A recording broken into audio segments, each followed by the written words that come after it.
Good afternoon. My name is Helen Mangula of Within Empowerment. On behalf of our joint coalition partners, I would like to thank everyone involved in mentoring and building the capacities of NCOs in PNG to meaningfully participate in the 39th United Nations UPR. On the 25th March 2021, we submitted a recommendation for PNG to adopt the UN CAD. This recommendation was based on the rising issues of SARV, GBV, and police brutalities. Since then, we had taken the next step to form an organization called TEPS Collective to invite other like-minded CSOs to join and push for the UN CAD and its optional protocol in order to put an end to what is being described as rising social pandemics.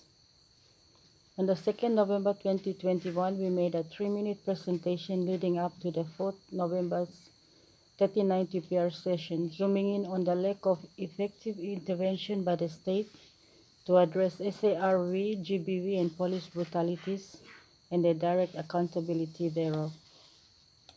We also extend our appreciation to the United Nations member states that also made this recommendation during the UPR. We welcome their recommendations. Way forward recommendation. At this juncture, I encourage human rights defenders to forge a stronger bond so we can support each other in protecting the rights of the people.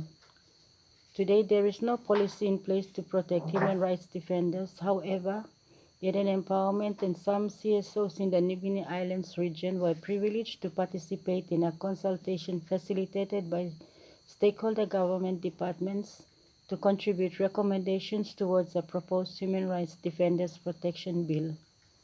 We pray for a speedy completion of the bill. During the workshop, we identified 2 gaps in the system which is affecting the work of human rights defenders and the successful government delivery of goods and services to the people in both rural and urban settings. On behalf of the Joint Coalition Partners and NGI CSOs, I would like to present the 2 recommendations to this effect.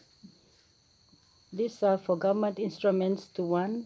Empower and strengthen the existing 6,322 wards in the LLG system, because that is where the bulk of the people live.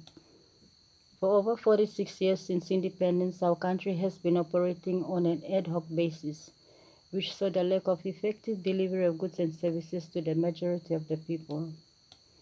I recommend for existing government instruments to 1. To A. Assist ward development committees to compile ward development plans for the 6,322 wards across PNG. B.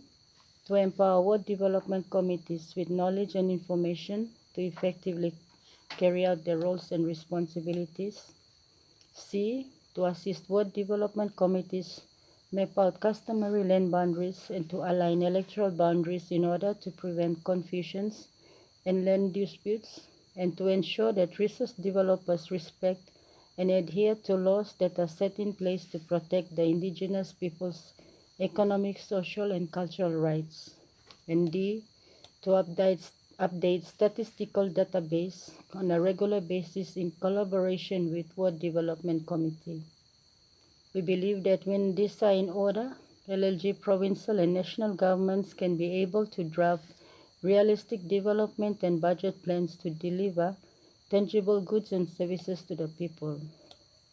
The second recommendation is to finalize the establishment of a National Human Rights Institution, or NHRI.